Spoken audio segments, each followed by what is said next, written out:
mahina hanggang sa katamtamang mga pagulan, at pulo-pulong pagkidlat, pagkulog.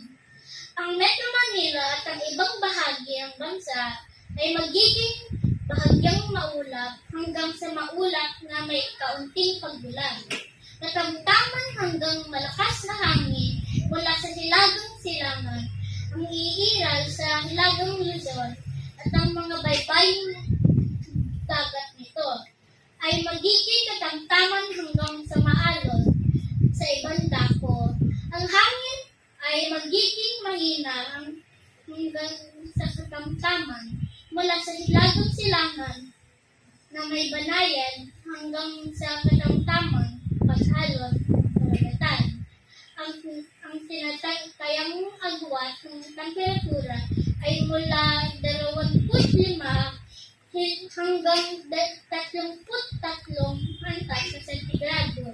Ang araw ay sumisikat alas 6 ng umaga at lumulubog mamayang alas 5:30 ng hapon.